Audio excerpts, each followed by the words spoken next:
మీ అప్లికేషన్‌ని police department approve చేసిన తర్వాత, మీకొక క్యూఆర్ కోడ్‌తో పాటు ఫైర్ డిపార్ట్‌మెంట్ ఎన్ఓసీ కూడా జనరేట్ అవుతది.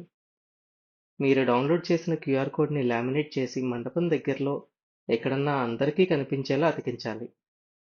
పోలీస్, ఫైర్, ఎలక్ట్రిసిటీ లేదా మున్సిపల్ కార్పొరేషన్ వాళ్ళు ఎవరు వచ్చినా ఈ క్యూఆర్ కోడ్‌ని స్కాన్ చేసి ఈ మండపానికి పర్మిషన్ తీసుకున్నారా లేదా అని వెరిఫై చేసుకుంటారు. మీరు ఈ క్యూఆర్ కోడ్‌ని మండపం దగ్గర అతికించిన తర్వాత, మీ మొబైల్ ఫోన్‌లో ఈ క్యూఆర్ కోడ్‌ని స్కాన్ చేసి location details and photo update చేయాలి.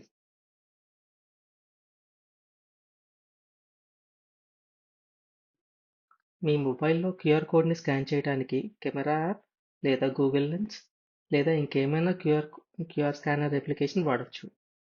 మీరు క్యూఆర్ కోడ్‌ని స్కాన్ చేసిన తర్వాత, ఒక పేజ్‌లో మీ మండపం డీటెయిల్స్‌తో పాటు update location and capture photo అనే 2 బటన్స్ కనిపిస్తాయి. అప్డేట్ లొకేషన్ బటన్‌ని క్లిక్ చేసినప్పుడు, ఈ వెబ్‌సైట్ మీ లొకేషన్ యాక్సెస్ చేయడానికి పర్మిషన్ అడుగుతుంది.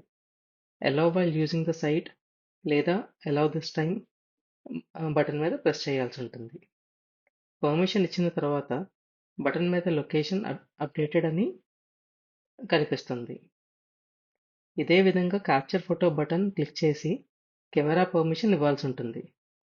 పర్మిషన్ ఇచ్చిన తర్వాత మీ విగ్రహానికి లేదా మండపానికి ఫోటో తీయాలి.